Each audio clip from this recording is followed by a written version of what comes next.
Hello my dear friends, welcome to Lucky Education. और आज हम डिस्कस करेंगे लेक्चर नंबर 4, चैप्टर नंबर अपना 5 चल रहा है, chemistry in everyday life. Class 10 की केमिस्ट्री हमने स्टार्ट कर दी है। तो 3 लेक्चर मैं आपको बता चुका हूँ। पिछले 3 लेक्चर्स में मैंने आपको बताया कि एसिड्स क्या होते हैं, बेस क्या होते हैं और सॉल्ट क्या होते हैं, वाटर ऑफ क्रिस्टलाइजेशन क्या होता है। ये सारी चीज़ें मैं आपको डिस्कस करके सारी चीज़ें बता चुका हूँ, समझा चुका हूँ। अब हम देखेंगे एसिड एंड बेस थ्योरीज। ऐसी थ्योरीज देखेंगे जो हमें बताते हैं कि कौन सा सब्सटेंस एसिड है और कौन सा सब्सटेंस बेस है। तो ये थ्योरीज आपको क्या बताएंगे, अब जैसे एसिड बेस, एसिड क्या है और बेस क्या है, ठीक है। तो इन थ्योरीज की अलग अलग चीज़ें, तो ध्यान रखना। अगर हमें पता लगाना है कि कौन सी चीज़ एसिड है और कौन सी चीज़ बेस है, तो इसके लिए 3 थ्योरीज दी गई। सबसे पहली थ्योरी है आर्हेनियस थ्योरी, दूसरी है ब्राउनस्टेड एंड लाउरी थ्योरी और तीसरी है लुईस थ्योरी। सबसे पहले जैसे आर्हेनियस थ्योरी आई थी, फिर ब्राउनस्टेड लाउरी थ्योरी आई, इसके बाद जो लेटेस्ट है वो है लुईस थ्योरी। ये तीनों की तीनों थ्योरी क्या बताती हैं कि कौन सी चीज़ एसिड है और कौन सी चीज़ बेस है। इतनी चीज़ बताएंगे, ठीक है। इन थ्योरीज को हम एक एक करके पढ़ेंगे और लास्ट में तीनों का हम क्या देख लेंगे, कंपेरिजन देख लेंगे, ताकि ये तीनों की तीनों थ्योरीज हमारी क्लियर हो जाएं। इस साल 2020 में क्वेश्चन इसमें से आ चुका है। मैंने आपको बताया था आर्हेनियस थ्योरी से पूछ लिया था कि what is Arrhenius theory, 1 number का पूछा था, ठीक है। तो देखो आर्हेनियस थ्योरी क्या है। आर्हेनियस थ्योरी के अनुसार देखो, पहली बात तो ध्यान रखना, ये थ्योरी बताएगी कि कौन सी चीज़ एसिड है और कौन सी चीज़ बेस है, कौन सी चीज़ एसिड है और कौन सी चीज़ बेस है। तो आर्हेनियस थ्योरी के अनुसार एसिड क्या होंगे और बेस क्या होंगे। इसको जानने से पहले एक चीज़ ध्यान रखना, हम एक बात कर रहे हैं यहाँ पे एक्वस सॉल्यूशन की। किसकी बात कर रहे हैं? Aqueous solution. एक्वस सॉल्यूशन का मतलब है वाटर, मतलब एक्वस का मतलब होता है, जब भी वर्ड एक्वा आ जाए तो समझ लो पानी की हम बात कर रहे हैं। तो एक्वस सॉल्यूशन मतलब वाटर सॉल्यूशन। देखो आर्हेनियस के अनुसार, according to Arrhenius, the substances which give H+ ion, the substances which give H+ ion in aqueous solution are called acid. ऐसे पदार्थ जो एक्वस सॉल्यूशन में क्या देते हैं, H+ आयन देते हैं, हाइड्रोजन आयन देते हैं, उसको हम क्या बोलते हैं, एसिड बोलते हैं, ठीक है। जैसे ही हम किसी सब्सटेंस को इसमें मिलाएंगे, किस में मिलाएंगे, एक्वस सॉल्यूशन में, तो वो आयोनाइज हो जाएगा। आयोनाइज होकर पॉजिटिव और नेगेटिव आयन में क्या हो जाएगा, डिवाइड हो जाएगा। जैसे एग्जांपल देखें, अगर आप HCl को एक्वस सॉल्यूशन में मिलाते हो तो ये 2 आयन्स में डिवाइड हो जाएगा, H+Cl-। तो HCl ब्रेक होकर एक तो H+ में डिवाइड हो गया और दूसरा Cl- में। तो HCl में से क्या निकल रहा है, H+ निकल रहा है। तो ये क्या हो गया HCl, ये हो जाएगा एसिड। क्योंकि हमारी डेफिनेशन क्या करिए, आर्हेनियस भाई साहब क्या करें कि द सब्सटेंस विच गिव मतलब देते हैं H+ ion in aqueous solution, उनको हम क्या बोलते हैं, एसिड्स बोलते हैं। तो एसिड्स क्या होते हैं, जो H+ आयन क्या करें, रिलीज करें, किस में, एक्वस सॉल्यूशन में। कौन से सॉल्यूशन में, एक्वस सॉल्यूशन में। और एग्जांपल ले लेते हैं H2SO4, इसमें से H+ निकल गया और क्या बन गया, HSO4, ठीक है। HNO3, इसमें से भी H+ एक निकल गया, ये भी H+ दे रहा है, और NO3-। HCWH, H+ CWH-। तो ये प्लस और माइनस क्या है, आयन से, एक पॉजिटिव आयन और एक नेगेटिव आयन है। तो जब इनको एसिड्स को हम एक्वस सॉल्यूशन में मिलाते हैं तो ये क्या करते हैं, आयन्स में डिवाइड हो जाते हैं। तो हमारा जो मोटिव है वो ये है कि अपनी जो डेफिनेशन है वो क्या कह रही है कि अगर कोई सब्सटेंस को एक्वस सॉल्यूशन में मिलाया जाता है तो वो क्या देता है, H+ आयन दे रहा है। अगर वो H+ आयन दे रहा है तो डेफिनेटली वो क्या होगा, आर्हेनियस भाई साहब के अनुसार वो एसिड होगा। तो ये जितनी भी चीज़ें यहाँ पे मैंने बता रखी हैं, ये सारी की सारी चीज़ें क्या हैं, एसिड्स हैं। क्या हैं, एसिड्स। अब हम बात करेंगे बेस की।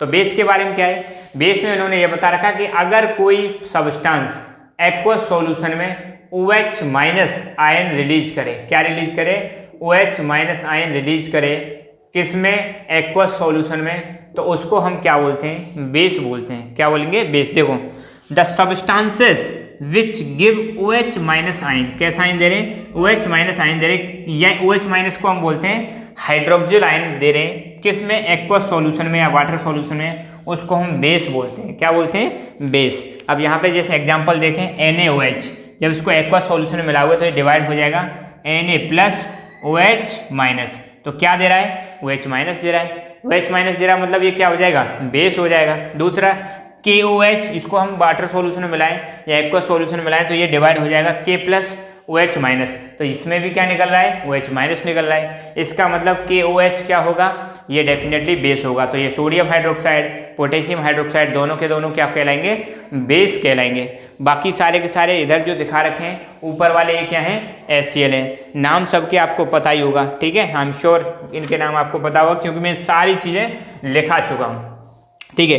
तो यहाँ पर आरएनएस की एसिड एंड बेस की थ्योरी फिनिश होती है। हालांकि इनकी डेफिनेशन हमने देखी है, अब इसमें और भी चीज़ें दे रखी हैं, उनको मैं कवर कराऊंगा अभी। तो मैं एक बार इसको रिवाइज करा देता हूँ। ध्यान रखना, एसिड और बेस से संबंधित 3 थ्योरीज हैं। सबसे पहली आरएनएस थ्योरी, दूसरी आपकी ब्राउनस्टेड एंड लॉरी थ्योरी, तीसरी है ल्यूइस थ्योरी। आरएनएस के अनुसार पहली बात तो ध्यान रखना, आरएनएस की जो थ्योरी है वो पूरी की पूरी किस पर आधारित है, एक्वस सॉल्यूशन पर आधारित है। एक्वस सॉल्यूशन या वाटर सॉल्यूशन पर आधारित है। अगर आपको पता लगाना है कि कोई भी सब्सटेंस एसिड है या बेस है तो उसको हम वाटर सॉल्यूशन में डाल के ही पता लगा पाएंगे कि ये एसिड है या बेस है। अगर कोई सब्सटेंस एक्वस सॉल्यूशन में, अगर कोई सब्सटेंस एक्वस सॉल्यूशन में H+ आयन दे रहा है तो वो क्या कहलाएगा, एसिड कहलाएगा। अगर कोई सब्सटेंस एक्वस सॉल्यूशन में OH- आयन दे रहा है तो वो क्या कहलाएगा, बेस कहलाएगा। तो ये चीज़ किसने कही, आरएनएस भाई साहब ने, ठीक है।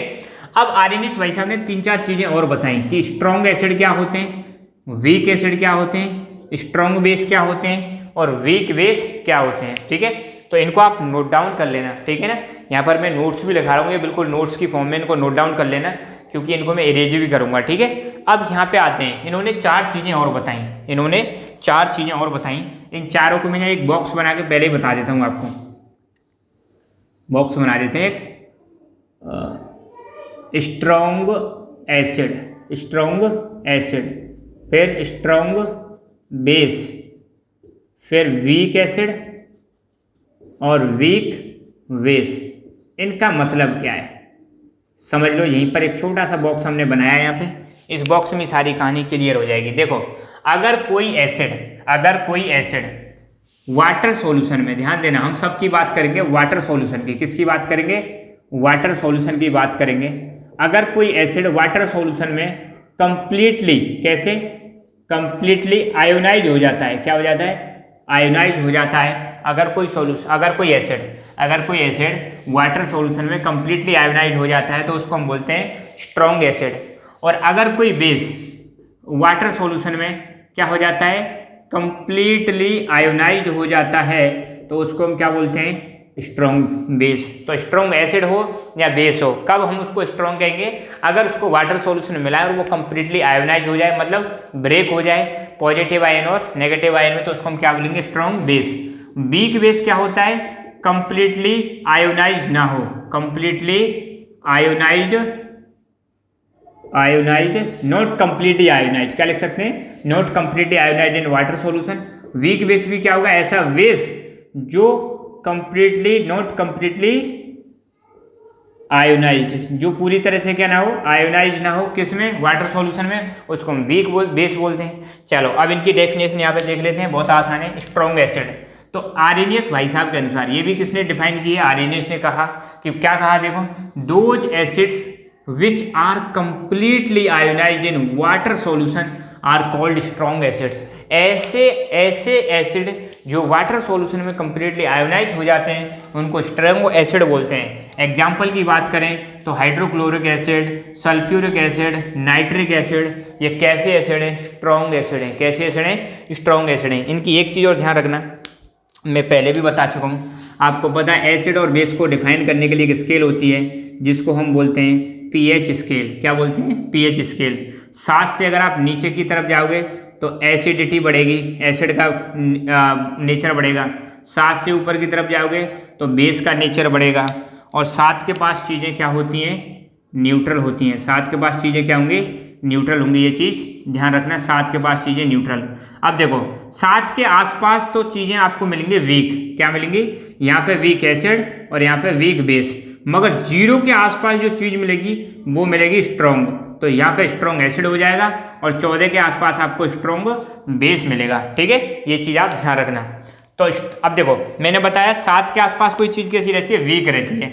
जैसे जैसे 7 से ऊपर की तरफ बढ़ोगे तो बेस का नेचर बढ़ता चला जाएगा।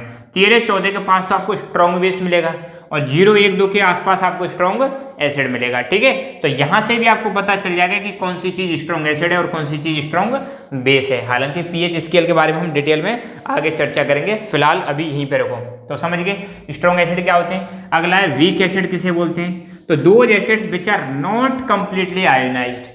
वीक है तो आयोनाइज नहीं होगा, मैं बता चुका हूँ। Those acids which are not completely ionized in water solution are called weak acids. Example देखें, CH3COOH, HCOOH, H2SO3। ठीक है, ये तो हो गया आपका एसिटिक एसिड CH3COOH। दूसरा आपका हो गया HCOOH फॉर्मिक एसिड या जिसको मेथेनोइक एसिड भी बोलते हैं, और H2SO3 ये हो जाएगा आपका सल्फ्यूरस एसिड। ये कैसे हैं, ये आपके वीक बेस हैं। ठीक है, स्ट्रॉन्ग बेस की बात करें, सॉरी ये आपके वीक एसिड है। क्या है, वीक एसिड।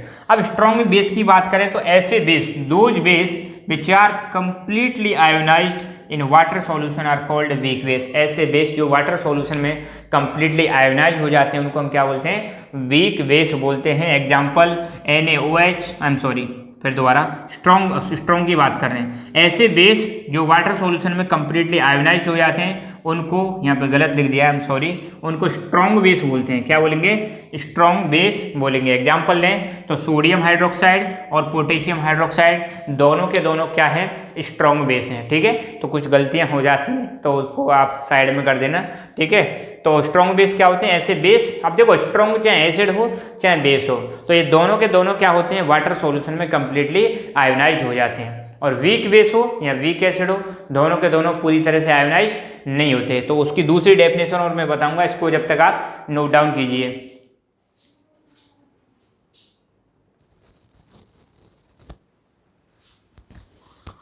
हाँ तो बच्चों, एक चीज हमारी रह गई थी, weak base.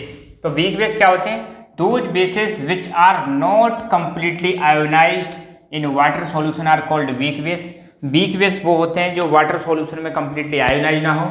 Example calcium hydroxide, magnesium hydroxide, zinc hydroxide, ammonium hydroxide, ये सारे के सारे क्या हैं, वीक बेस हैं। अब हम देखेंगे ड्रॉबैक्स। अब ये जो थ्योरी थी, आर्हेनियस की थ्योरी थी, इसकी कुछ कमियां थी। जब भी ड्रॉबैक वर्ड आए तो समझ लेना उसकी कमियां, उसके दोष या उसकी खामियां। ठीक है, हर चीज़ के अपने दोष, हर चीज़ के अपने लाभ, हर चीज़ के अपने गुण या दोष होते हैं। ठीक है, तो इसकी कुछ कमियां थी। अब इनकी कमियों के बारे में इनको तो नहीं पता, मगर डेफिनेटली कमियां कौन बताता है, कोई दूसरा लोग ही बताएगा। ठीक है, तो इसकी क्या क्या कमियां थी। सबसे पहले देखो, हम बात कर रहे हैं आर्हेनियस भाई साहब क्या कह रहे हैं, इनके अनुसार एसिड और बेस क्या होंगे, क्या एसिड क्या कहलाएगा और बेस कौन सी चीज होगी। देखो ये कह रहे हैं कि ऐसे सब्सटेंस जो एक्वस सॉल्यूशन में H+ आयन दे उसको तो हम क्या बोलते हैं, एसिड। और ऐसे सब्सटेंस जो एक्वस सॉल्यूशन में OH- आयन दे उसको हम क्या बोलते हैं, उसको हम बेस बोलते हैं। मगर इनके लिए मैंडेटरी कंडीशन क्या है, मैंडेटरी कंडीशन है एक्वस सॉल्यूशन, मतलब वाटर सॉल्यूशन होना जरूरी है। अगर सॉल्यूशन वाटर नहीं है तो फिर ये नहीं बता पाएंगे कि कोई सब्सटेंस एसिड है या बेस है। तो ये सबसे बड़ी कमी है। तो this theory is only defined for aqueous solution and not defined for their dry solution. Dry solution के लिए थ्योरी एप्लीकेबल नहीं है। दूसरी चीज कह रहे हैं कि एसिड वही होगा जिसमें से क्या निकलेगा, H+ आयन। बेस वही होगा जिसमें से क्या निकलेगा, OH- आयन। किसमें, एक्वा सॉल्यूशन में। अगर भैया किसी एसिड में H+ आयन नहीं है या OH- आयन नहीं है तो उसको तो ये डिफाइन ही नहीं कर सकते, उसको तो बता ही नहीं सकते कि एसिड है या बेस है। ठीक है, देखो it failed to explain hydrogen deficient acids. Deficient का मतलब किसी चीज की कमी।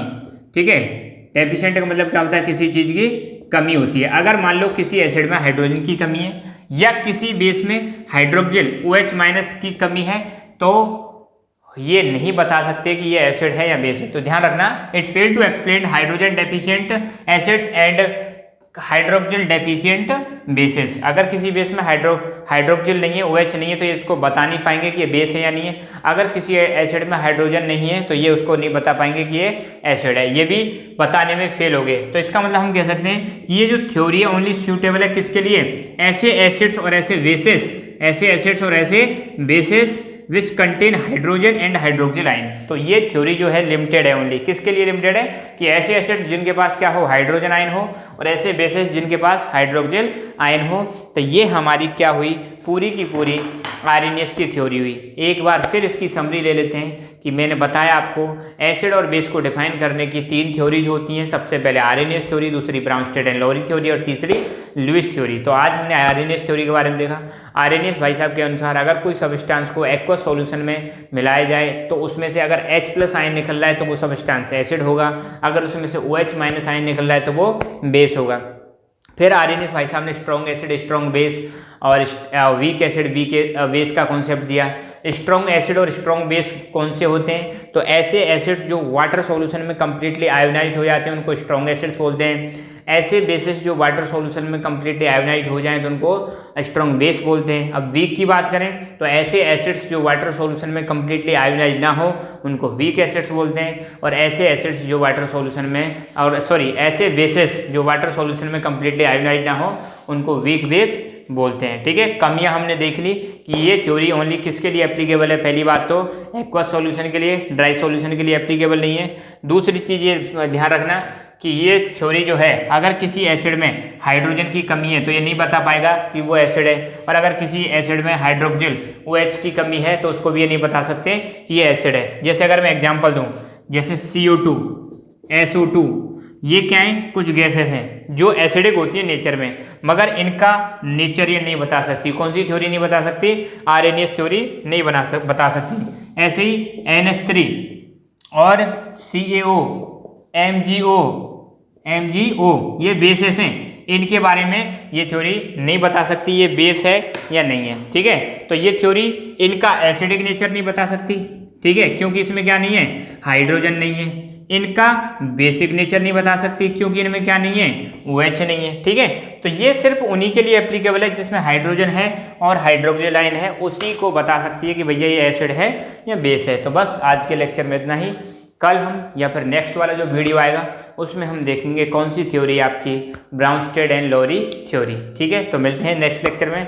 तब तक के लिए खुश रहो, मुस्कुराते रहो, पढ़ते रहो। जय हिंद, जय भारत।